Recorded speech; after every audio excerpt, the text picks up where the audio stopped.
I like to call this the grassroots reality of having 302,000 people, illegal immigrants, come across our southern border. This is the direct result of that. Texas border town fire department is hemorrhaging $21,000 a day dealing with migrant-related calls. Let's get into it. Here we go. One of the things that's crazy about this is Eagle Pass is literally only a town of about 29,000 people. So super small town, doesn't have the budget, but it's paying it because what other options does it have? Just let people drown and go down the river? See you later. No, can't do that. It's not what we're doing. Let's watch a video.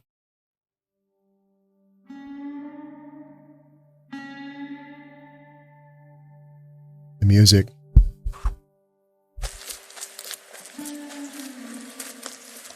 This is one of the common areas where we come to do body recoveries. Body recoveries. It's the river's low, so the people drown upriver, float down, and end up in this low-lying areas, either on the Mexican side or on the American side.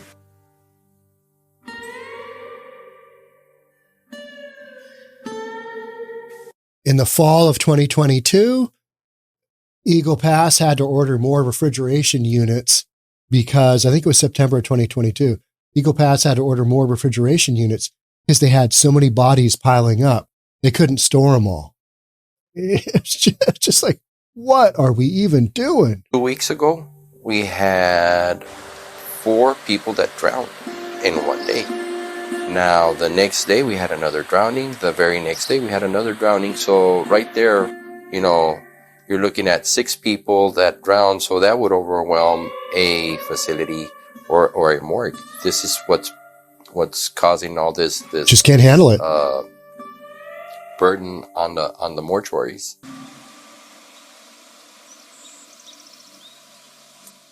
And recently, it's been like 4,000. You'll be walking in an area where the water will never go above your knee.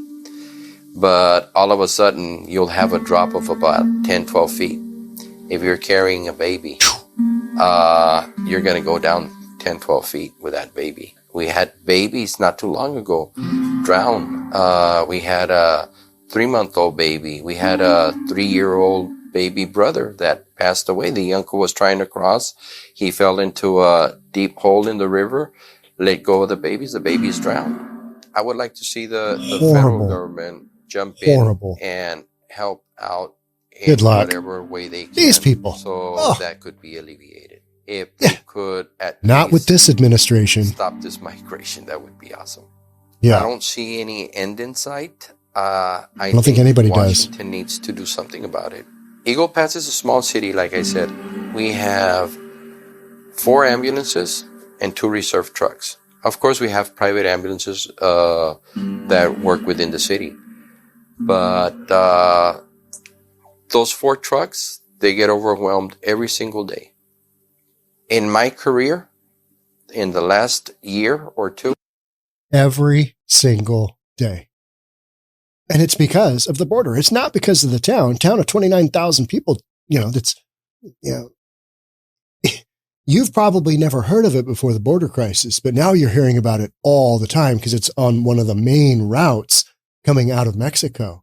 And so they are literally just being inundated with situations that aren't anything to do with their town other than its location on one of the main routes. I had never seen so many drownings like we're seeing right now. We when I started, we used to do maybe 12 a year. A year. Now we're doing 1 a day, 30 a month. These are young gentlemen, young women that are seeing more than any normal person would see. Talking about the firefighters. I mean, if you think about it, it's almost like a war zone. It's almost like a war zone. You've got casualties. One thing that I would ask any government official to come and see what's going on. Look at these guys down here in Eagle Pass. It's not what some people say is happening. I mean, we've got a big issue here in Eagle Pass. An Eagle Pass Fire Department first responder arrives at either the Rio Grande or a Customs and Border Protection holding facility nearly every hour to address a migrant-related emergency. Not their local residents. If you break your arm and you got something else going on, well, you're going to have to compete with all these other shenanigans going on, right? Costing an extra $21,000 a day. Remember, this is just Eagle Pass, right? So this is one of the busiest communities out there dealing with border crossings because it's right on one of the main routes.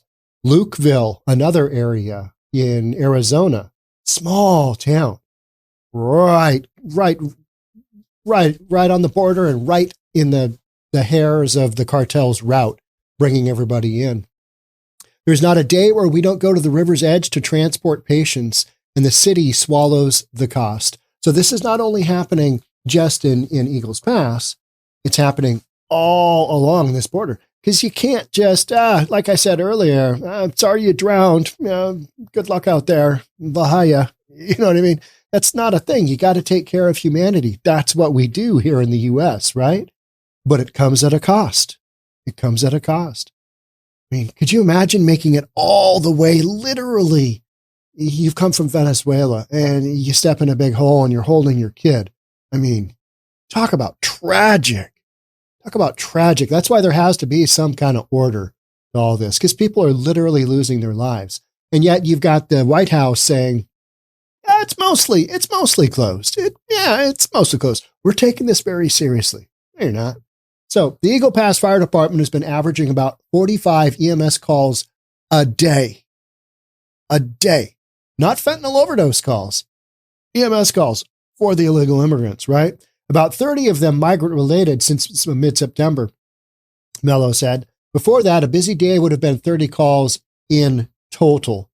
So we've just got this escalation factor that is truly associated with illegal immigrants. So it's that kind of thing. Multiply that by city after city after city in these areas where you've got the high migration going on, right? So yeah, here's the story. Texas border town requests refrigerators to store migrant bodies after drownings overwhelm mortuaries. Remember back during the pandemic where you had areas where there's just too many people dying and I got to get some more refrigerators.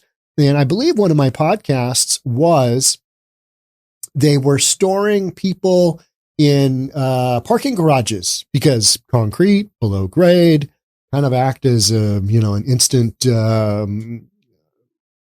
cooling center. I don't even know what you want to call them. Place where you hold dead bodies, right? It's horrible. It's horrible. That's the horrible reality. When somebody dies, all right, that's it. You got to put them somewhere so you figure out what to do with them. Absolutely horrible. The department spends roughly $700 on each call, meaning migrant-related response alone costs about $21,000 every single day. Just boom, boom, boom.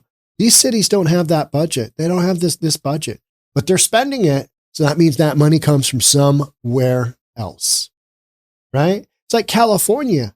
We don't have the budget. We're $68 billion in debt. We're going to have a $68 billion budget shortfall.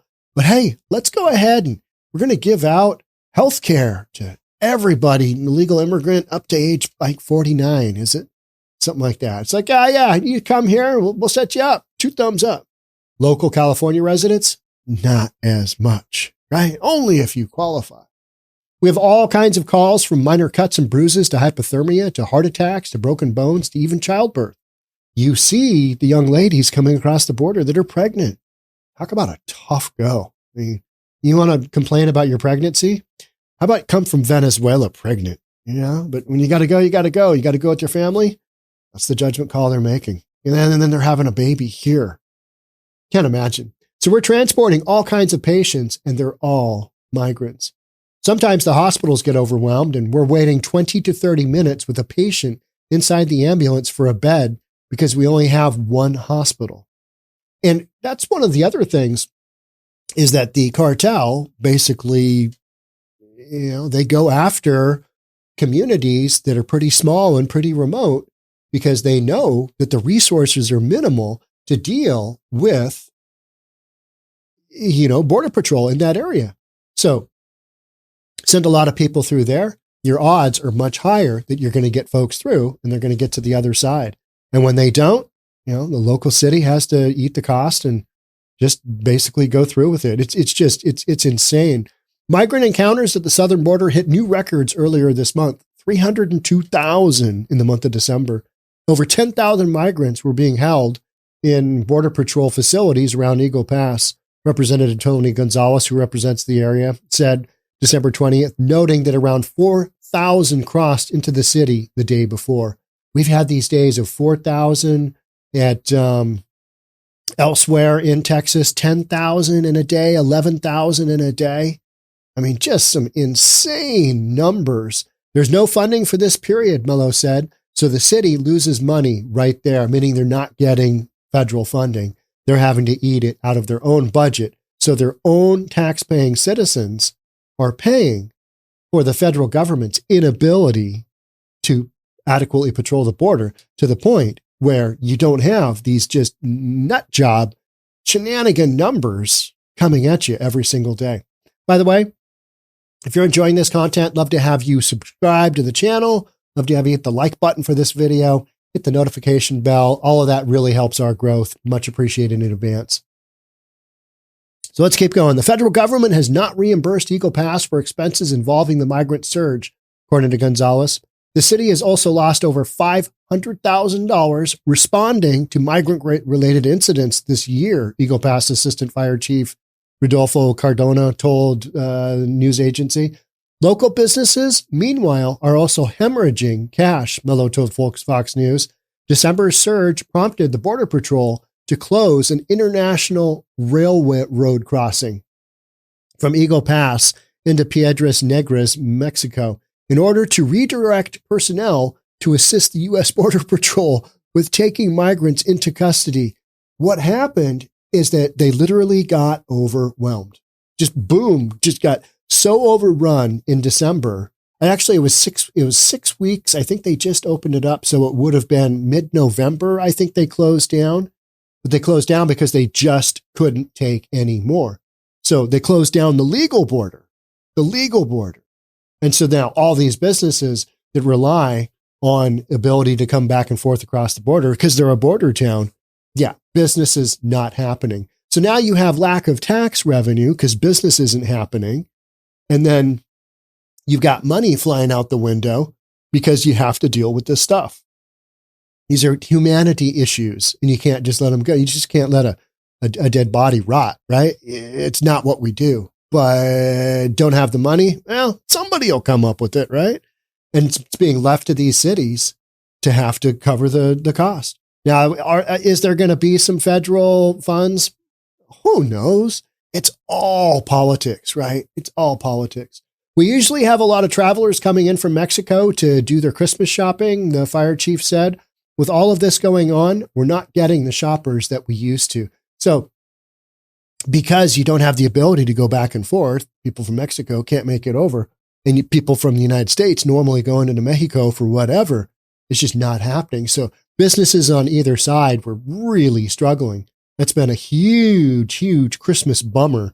The retail season in the 4 communities that basically lost the ability for folks to go across their borders because they got shut down for 6 weeks.